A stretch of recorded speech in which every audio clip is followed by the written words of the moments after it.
Mga nagtambong sa Halloween party sa Isaka Hotel sa Isla Sang Boracay, ginapangita na sang kapulisan. Ini matapos mahibaloan nga wala sang permit kag nalapas ang ginapatuman nga health protocol. Samtang duha ka foreign nationals nga nagsuksok sang uniforme sang pulis sa party ginaduso nga ideklara nga undesirable aliens. Yaring balita ang gitutukan ni John Sala. Makita sa video nga ginpadala sa One Western Visayas ang pagpatikayon sang Halloween party nga ini sa Isaka Hotel sa Isla Sang Boracay. Makita nga naga-enjoy gid ang mga nagtambong kadaman sa ila ang nalipat na sa ginapatuman nga health protocol sa tunga sang pandemya. Ilabi ng pagdumili sa pagtililipon ukon mass gathering. Agaw atensyon pa ang duha ka turistang ini nga naka-uniforme pa sang pulis. Matapos ang investigasyon ginkilalang mga nakasuksok sang uniforme sang pulis kanday Aaron Cisneros nga American citizen kag party DJ sa Isla Sang Boracay.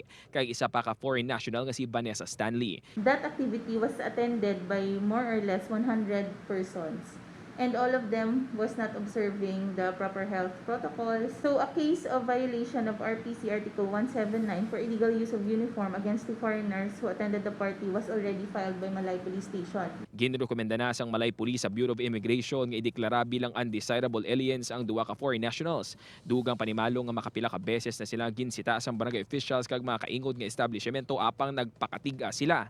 Sa karon padayon pa nga ginapangita sang Malay Police ang tanan nga mga nagtambong sa party agud pasakaan man sa nagakaigo nga kaso. As undesirable alien, kay para mamarkahan naman sila sa aton nga BI or Bureau of Immigrations, and they could no longer get here in the Philippines and violate more regulations.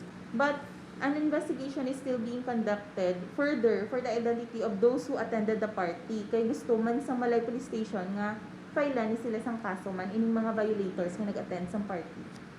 Upuod kay Cirilo Rinduque, John Sala, One Western Visayas.